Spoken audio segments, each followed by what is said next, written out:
queens were always labeled wicked for being strong and kings were lauded for the same.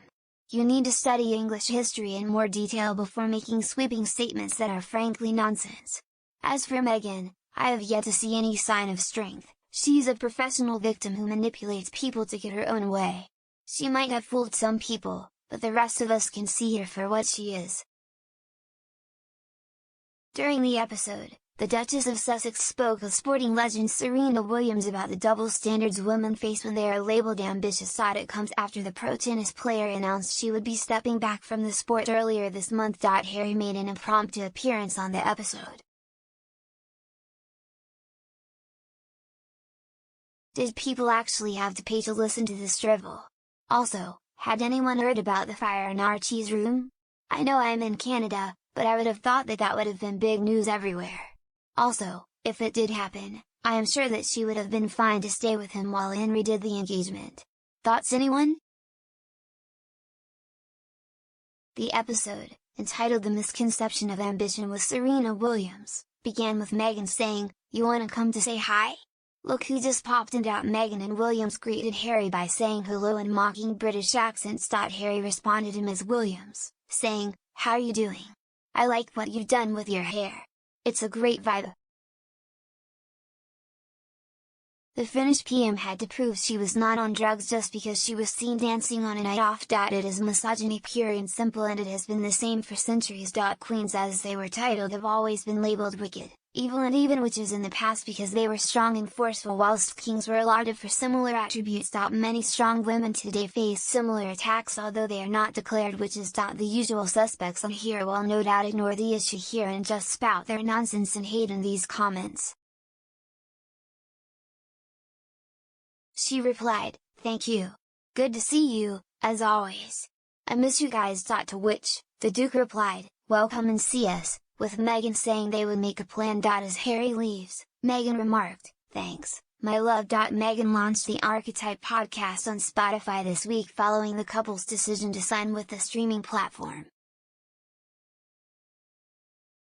She's only 50 years too late. Late 60s, early 70s, the subject was relevant. For goodness sake, find a subject that's today, this year, or at least this century. A Smile should have been born in the 1800s, then she could have led the charge for women's rights and actually had a project. She's got one subject: women's rights. One trick pony. Harry and Meghan signed a lucrative deal to host and produce podcasts, which was estimated to be worth around £18 million in late 2020. The launch of Markle's podcast comes 2 years after the pair partnered with the company. At the time, Harry and Meghan released the first episode of their podcast, Archul Audio, featuring guests such as Elton John and James Corden. On the streaming platform, the description of Meghan's new podcast reads, "In this groundbreaking new podcast, Archetypes, Meghan, the Duchess of Sussex, investigates the labels that try to hold women back." Meghan will speak with historians and experts to uncover the origin of these stereotypes and have uncensored conversations with women who know all too well how these typecasts shape our narratives.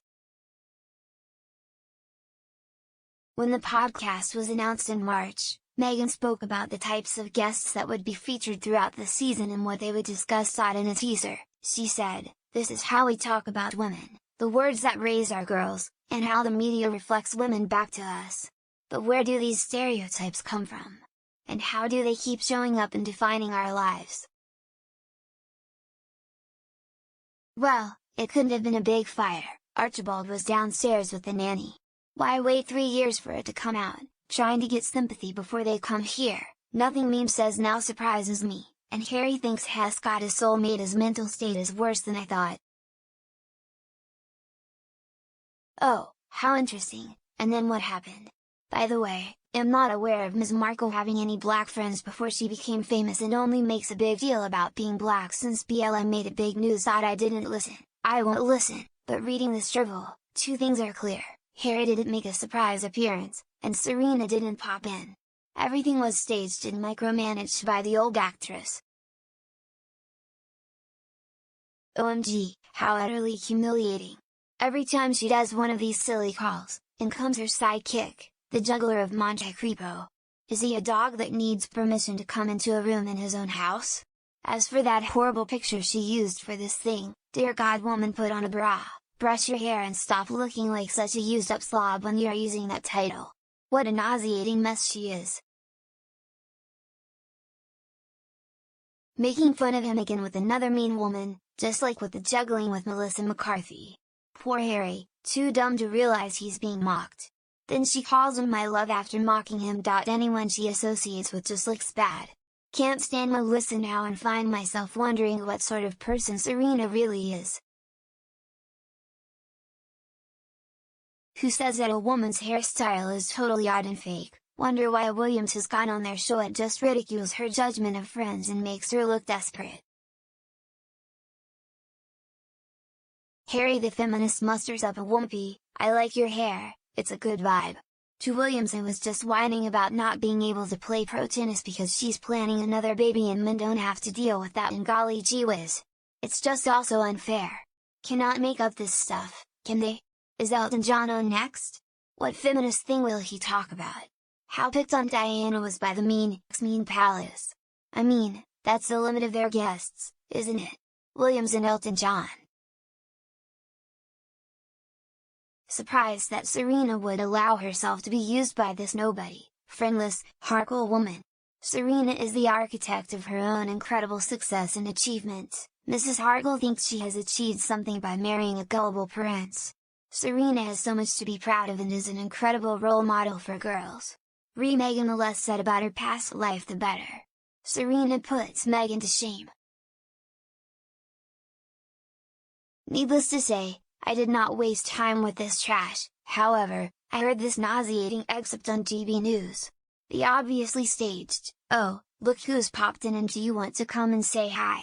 The totally awful attempt at an American accent from the Prince puppet was, to say the least, excruciating. He has become an embarrassment to his family, country, and himself by letting himself be used and touted about like this. It is utterly demeaning and very, very sad. Yawn. My friend's grandma stayed up to watch/listen or whatever to the podcast, and bless her, it sent her almost right off to sleep. Meanwhile, I saw Finding Freedom in a local charity shop a long while back at £4, then every few months we would see the price reduce and took a massive dip when they came back from the US and were boo. Can't remember exact price when I last looked in the window, but it was 70p or something like that, maybe less, we'll have to check. Still unsold. Just saw another headline from someone called Robert Taylor, no idea who he is, no doubt another of the so-called royal expert bandwagon. Apparently, in his opinion, the royal family's days are numbered! We have to hope that the bill being heard in Parliament shortly removing titles gets passed and that the politicians don't wimp out.